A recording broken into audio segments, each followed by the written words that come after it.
Welcome to part 2 of the keynote conversation between actor-director Sheila McCarthy and me, Scott Walker, from Maintaining Creativity for Inspiration, which took place on October 16, 2019 in Toronto. In this segment, I asked Sheila about some of the artists who've inspired her. So Alan Lund and Alan and Blanche were the Fred and Ginger of Canada. They elected to stay here. They were a married couple. They did a Navy show in the forces. Alan was an incredible director, choreographer, who started the Charlottetown Festival in Prince Edward Island, who commissioned Anne of Green Gables, who went on to do countless variety specials at CBC. They won every award in Canada. They opened a dance school in Willowdale in about 1961. And I was 5 years old, and my parents, they knew I wanted to be a dancer, so they thought to send me to the National Ballet. Thank goodness they didn't.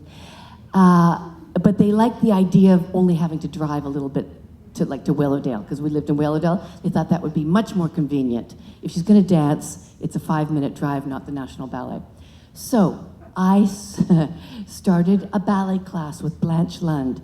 Blanche Lund was a red-headed visionary of a dancer. She had survived polio. She had, look them up. They were the heroes and heroine of musical theater in Canada.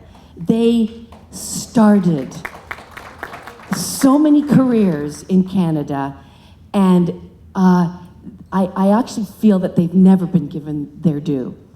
So at 16, even in the dance school, I was this quirky, funny-looking little thing, but I think they saw something in me, and the very first role I played was the Wicked Witch of the West when I was 9, and I got my first taste of laughter and being funny, and that sort of inspired me to go on in my career with them, and I joined the Charlottetown Festival, and I became a professional dancer, and they were huge mentors of mine and are really responsible for me sitting here right now. So I credit them with inspiring me my entire career. And there are people in the room who feel exactly the same way, I can tell. Okay, Bruce Willis. Well, I think it's easy to be inspired in periods of your time, in periods of your life, periods of time where you're not feeling particularly inspired. I think do you know what I mean by that? I think that it was a sort of a fallow time in my career. I auditioned for a Die Hard 2, and that was great. I got the part, but it was an 11-line part, and I was honored, and that was nice, but I had won the Canadian equivalent, the Genie Award for I've Heard the Mermaid Singing, so I was feeling like a pretty big hot shot. And so I thought, okay, well, I'll do Die Hard, but big whoop. It has since followed me in my career. Oh my God, you were in Die Hard. And I go, I guess I didn't realize it at the time. But anyway, I was in the States and was paying my dues. So I was asked to, Bruce Willis had casting approval, and he flew me to New York from Stratford, where I was living, to meet me. And I thought, well, what could be better? We had personal friends in common. There'd be no casting people, no producers, no directors. I get to meet Bruce Willis. That's great.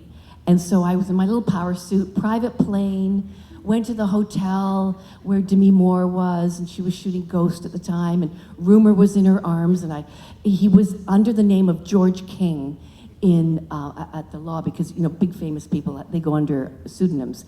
And my agent said, well, George is his father's name and King is his ego, good luck. And I went, okay. So, but I thought, oh, this is great. So up I went to the penthouse, and I saw Rumor, Demi and Bruce's daughter, and my mutual friend is a clothing designer.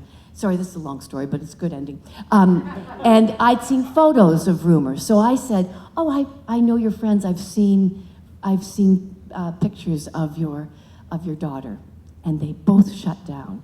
And I was horrified. And Bruce said, well, I don't know if you're going to get the fucking part. And I sat there in my little suit, and he took phone calls and ignored me, and 45 minutes later I left, and I got back to my house in Stratford. The part was taken out of the movie, and I didn't get it. So I sat for 3 days thinking about this, and I got really mad, and I was inspired to write a letter to George King. So I did, and I said, Dear Mr. Willis, somebody gave you a huge break a few years ago in your career. This part in Die Hard couldn't possibly mean anything to you, and I would really love it if you would please put the part back in the movie and give me a chance to play it. And he did. So that was the highlight of shooting that movie, by the way. But lesson learned, I copped familiarity. That was not an inspiring moment in my career. I probably shouldn't have done that. And I tell young actors now that I teach or that I mentor, don't do that. That experience inspired me never to do that again. But there you go. It's, yeah, that's my Bruce Willis story. Oh, Good and then story. he came up to me on the set, and that the only thing he ever said to me was, I got your fucking letter.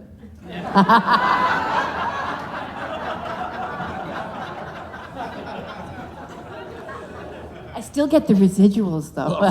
Yeah, I would hope. Liza Minnelli. Well, Liza Minnelli, this is so name-dropping, but okay. I did a movie with her called Stepping Out. And, thank you. She took me under her wing. I think because she'd always felt like a bit of an outsider, and I've heard the mermaid singing, and which I play the sort of quintessential, odd duck. And she'd always felt about herself the same way. And we became fast friends and have remained sort of in and out of that over the years. And I'll just tell you one quick story about her, because she is a most amazing artist with just maybe too many ounces of fear that has prevented her from, she's had an incredible career, but I actually think she could have been an incredible director. We were shooting a scene one day in which I played an abused woman, and my husband finds out that I'm taking tap dance lessons from her.